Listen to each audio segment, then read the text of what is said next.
Hey guys, and welcome back to our White Tigers Rising series here with the Truro City Football Club.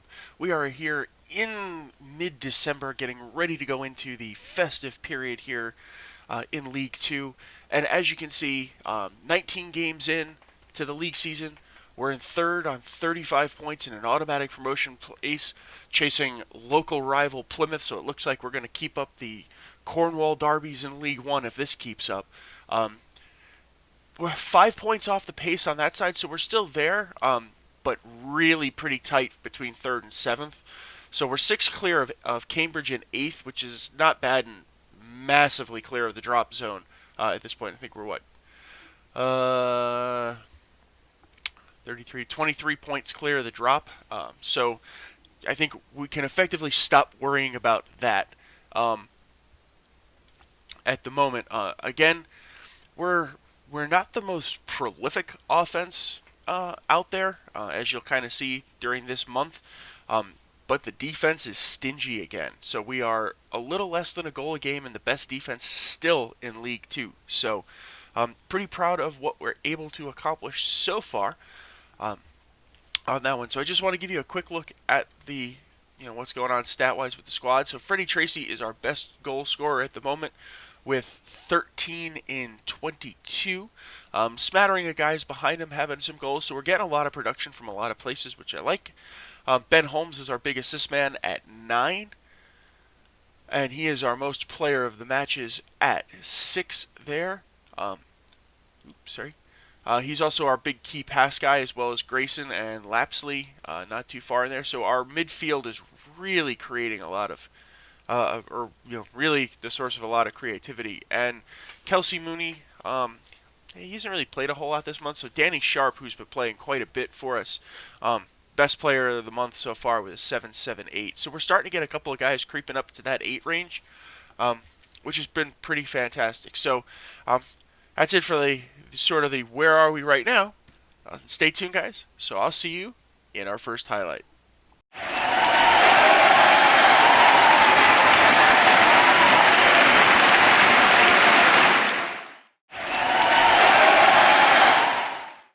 Okay, guys, so first game of this episode here was the first round FA Cup home against Gillingham. So this is where our focal point for the season is really aiming at getting to the third round and playing a big club, so that we can kind of suck some money up. I'm not really super interested in a really deep run. I don't want to, the goal here was to not go, try and sneak through and go kind of fourth, fifth. I want to cut the games off, but I want to go to the third round where the Premier League clubs get in, play a big side away, hopefully manage to get some TV money out of the whole experience, if we're really lucky.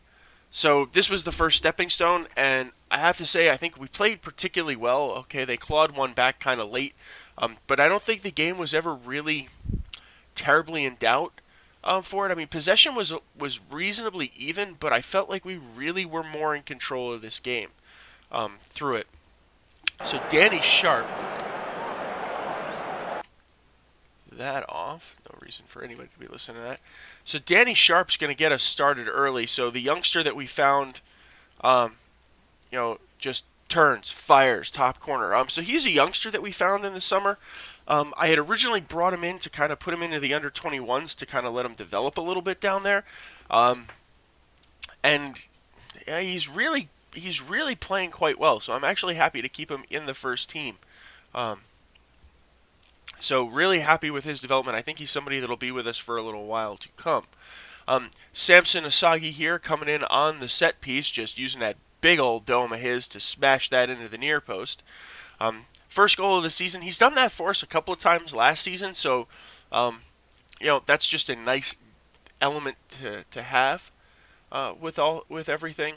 Nicky Hopkins clawed one back again on a dead ball situation, just got ahead of his man, dropped the header into the far post over Cornwall's arms there. So 2-1 at this point, but they really weren't dangerous from open play, so I wasn't terribly worried. And then Steve Kinsella just finishes this one off Holmes gets a nice one. You can see he's making a beautiful run, gets ahead of his man, holds up a little bit to stay onside, but he's wide open at the far post. Holmes finds him, and we just polish this one off. So overall, a really good victory and a good way to start our FA Cup run. So I'll see you guys in our next highlight.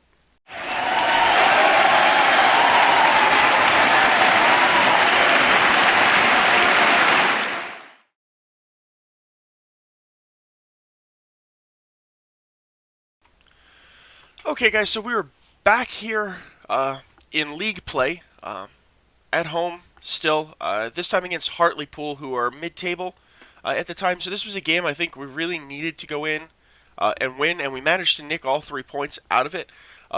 We shot quite a bit, put a few on target, not as high, sort of efficiency as I like. Only being about a 33%. We've been playing around tactically a bit this month, looking at sort of a 4-5-1, type idea, as opposed to the 4-4-2, mostly because I had a whole bunch of strikers that were injured. Now that everybody's sort of back, I think we'll have the 4-4-2 will come back. But that being said, I'm still in the background sort of playing around with the 4-5-1, mostly as a way to kind of better control midfields against some bigger, wider, formations, or some more midfield heavy formations. But right now, that's more of an idea than anything else. We did all our scoring very early. They kind of nailed one back on us late, which was disappointing. But I think overall we really were in control again, which makes me pretty happy. So Bigsy getting back on the score sheet here. Dead ball situation. Comes in, gets in front of his man, slots that one just beautifully into the bottom corner there, and we're up 1-0 3 minutes in. 5 minutes later, big George Lapsley, again, set piece, dangerous on those, gets out, he's in just all sorts of weird space, turns, fires, and just puts it right into the top. Not much the keeper's doing about that one, especially in sort of the melee. Unfortunately, Colby Bishop draws one back on them. Little disappointed, but like I said, we were well in control. He just in a bunch of space and floats it into the top corner above Cornwall. Little unhappy about the closing down there from the center backs, but overall pretty pleasing performance from us on that one. So that's it for this game, guys, and I'll see you in the next highlight.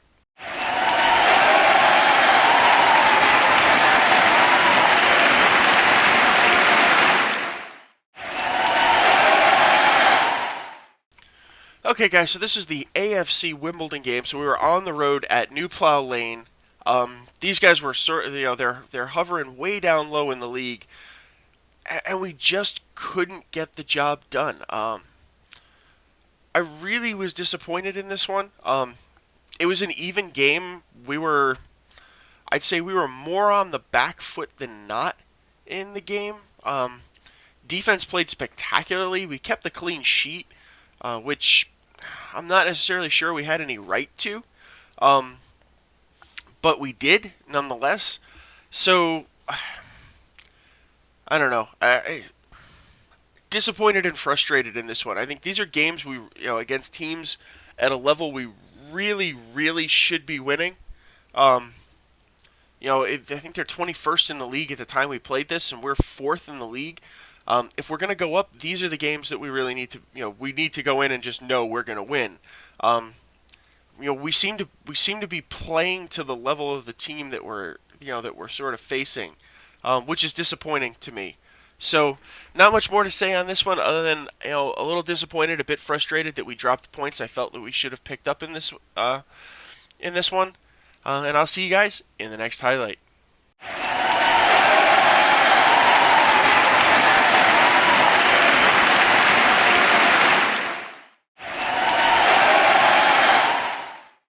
Okay, guys, so this was the Lincoln game.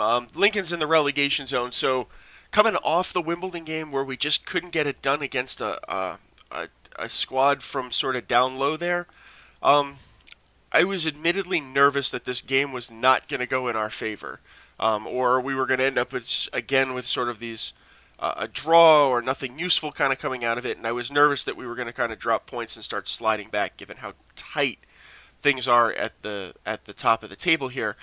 Thankfully, the squad proved me wrong.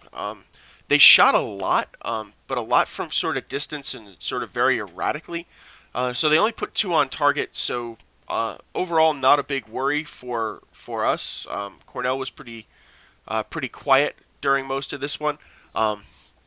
Defense played huge in there. We were a lot more aggressive and had a lot more intent, I guess is probably the right word.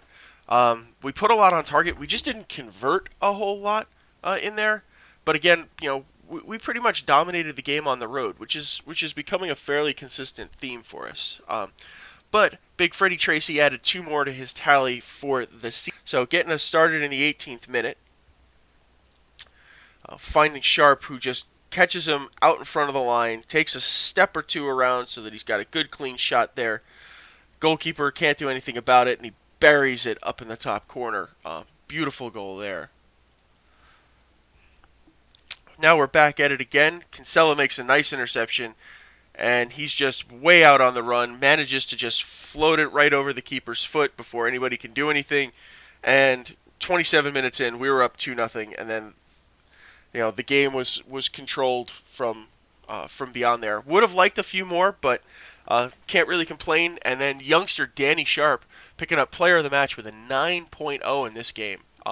So really impressed with him overall. So that's it for the Lincoln game, and I'll see you guys in our feature highlight, the FA Cup second round against none other than FC United of Manchester. See you in a minute, guys.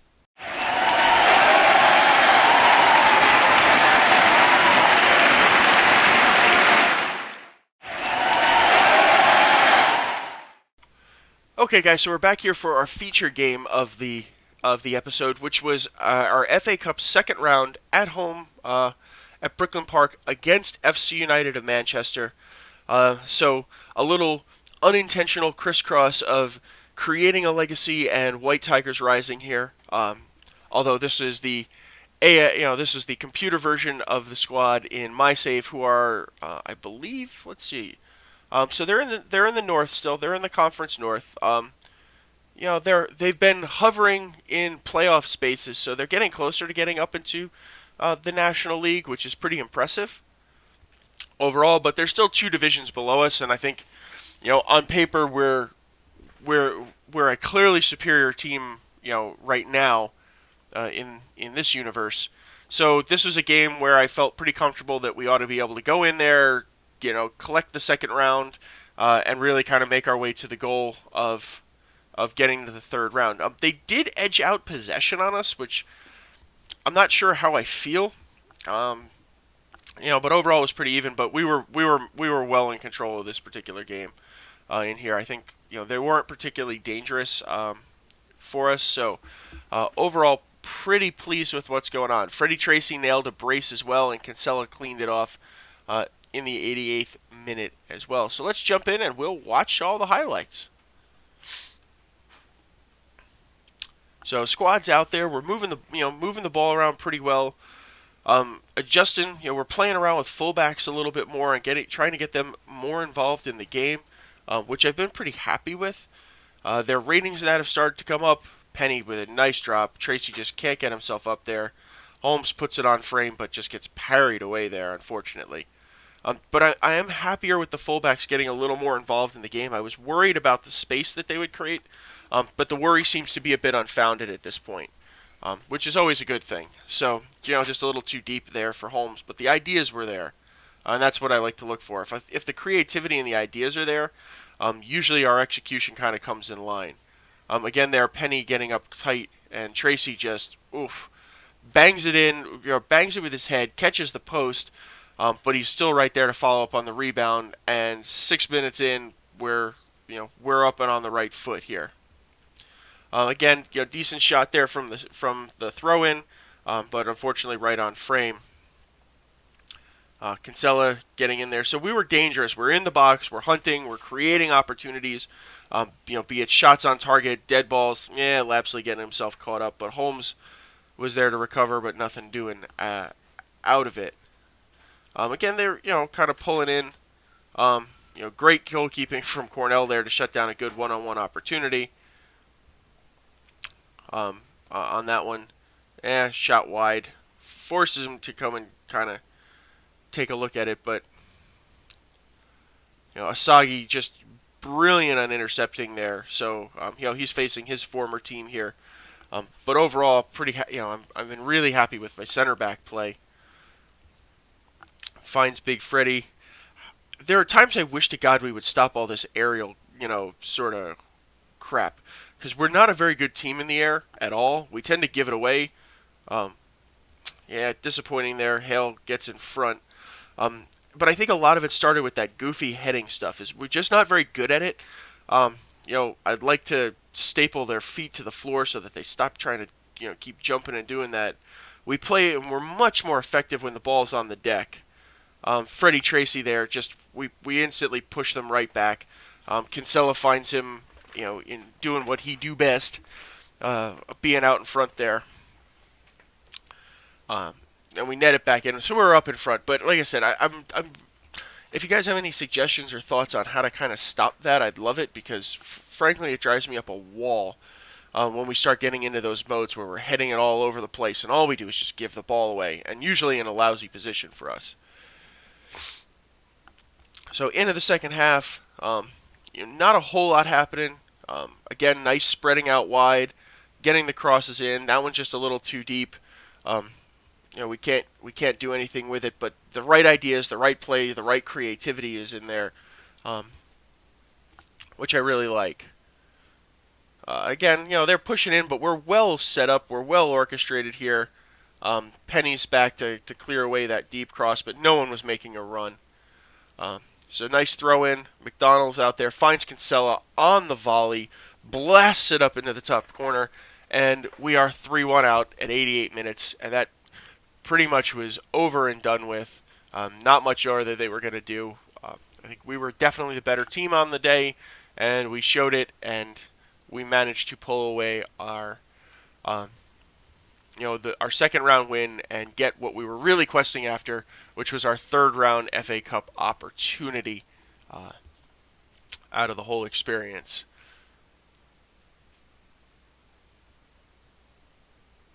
And there you go, guys. That was the final 3-1 Truro over FC United from Brooklyn Park. So hang on a second, and I'll see you guys in the wrap-up. Okay, guys, so here we are in the wrap-up, and I'll just tell you that our dream has come true. We've been drawn against Chelsea at Stamford Bridge in the third round of the FA Cup. So hopefully we are going to get what we want out of playing these guys. They're currently in first, so there's a huge opportunity for us to be on TV to play this. So I think our payday hopefully will come. But unfortunately, we won't know that for another 2 episodes. So the episode coming up, we've got Barnet in the league. A game we definitely should win. Newport County, given how we played, I hope we can pick up a point, but I'd like to be able to win. Burton, again, 11th place, something where we should be picking points up. Newly promoted Braintree is a game we absolutely should be winning. And then a top-of-the-table clash against recently relegated Port Vale at home in our feature game of the episode. So until then, guys, please, smash the like button if you like the videos, you like the series. Please subscribe to the channel if you haven't already done so. Check out Paul's creating a legacy series, as well as if you missed any of White Tigers Rising, you can check all that out too. And I'll see you guys in the next episode. Bye now.